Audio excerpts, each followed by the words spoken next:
Hey everybody, welcome back. So today we're going to be talking about inverse trig functions. In particular, what we're going to be doing is defining the inverse trig functions. So in this video, we're going to be talking about sine and defining inverse.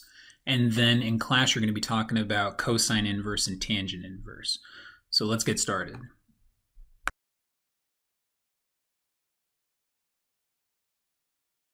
So if we're dealing with y equals sine of theta, notice that our input here, we use theta. And that's because trig functions, they take in angles and then they output numbers. Okay, but inverse trig functions are going to do a different thing. So for inverse trig functions, we would write down y equals sine inverse of x, and now the input is a number and the output is an angle. Okay, although we're not going to change y on you, but in any case, keep that in mind. Trig functions take in angles and output numbers, whereas inverse trig functions take in numbers and output angles.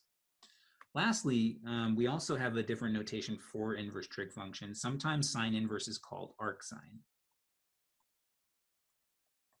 And it's the same thing for cosine. We have an arc cosine. And for tangent, we have an arc tangent. And it just depends on what area of math or what science you're using. But just keep that in mind. If you ever see arc sine, that does mean the same thing as sine inverse. All right, so let's go ahead and define our inverse trig functions. Okay. So we're going to be using this table, which you guys should have. It has been posted. And we're going to be dealing with the top half of the first page here. Okay. So in the upper left corner, notice we have a box here for sine of theta. In this box, what we're doing is we're going to be looking at the graph of sine. So what does the graph of sine look like? Kind of looks like this.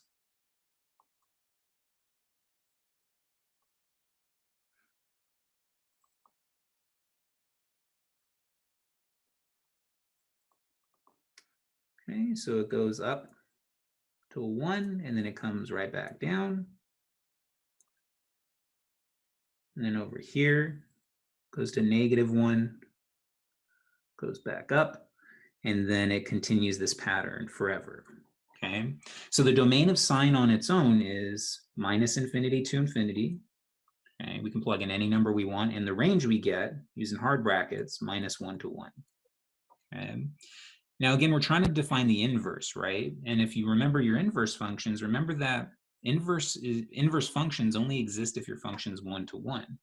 But if I draw any horizontal line through sine between -1 and 1, notice it's going to hit our graph more than once. In fact, it hits it infinitely many times.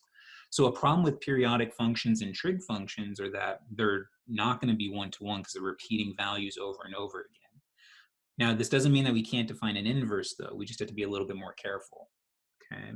So what we're going to be doing is called restricting the domain. Okay, so we're going to chop up sine so that it actually becomes 1 to 1. Now, there's multiple ways of doing this. Usually how mathematicians chop it up is the following. So we're going to get rid of everything to the right of pi over 2. Okay, so notice it's gone now. And then everything to the left of minus pi over 2. Okay, so again, this is what we call restricting the domain. And so this little box below our graph here, this corresponds to our restricted domain. Okay, so we're restricting to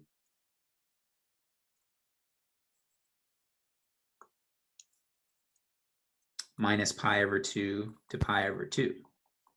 Okay, so a couple things I want you to notice. One, it is 1 to 1 now. Okay, so once we erase everything else, it does become 1 to 1. And notice that our range is still the same thing. So whenever we do this restricting the domain, we always want to preserve the range. Okay.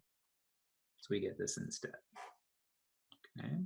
So now that we've restricted the domain, we've chopped up sine, it's 1 to 1 and it has an inverse, which we call, like we said earlier, sine inverse or arcsine.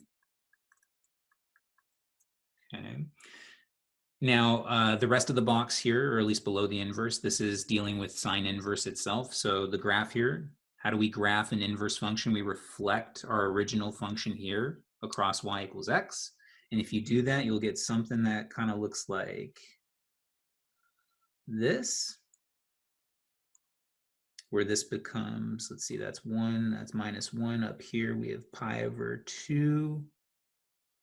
And actually, I should not be putting that arrow right there. Get rid of that.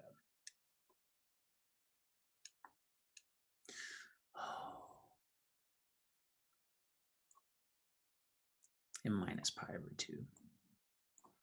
Okay. So roughly that's what the graph of arcsine looks like. Again, how did I get that? I reflected this across y equals x. Okay.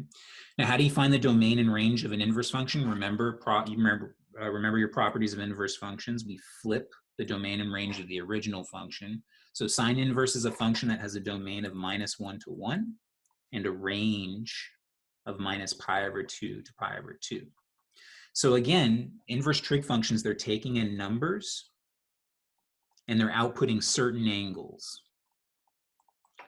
Now, what angles does sine inverse output? It outputs angles between minus pi over 2 and pi over 2. And to give you a visualization, notice we have this unit circle here. I'm going to shade in everything from minus pi over 2. So minus pi over 2 would be here, all the way up to pi over 2 up here. Okay. So these are the types of angles that sine inverse outputs. In other words, angles between minus pi over 2 and pi over 2. So things like minus pi over 4, pi over 3, minus pi over 6.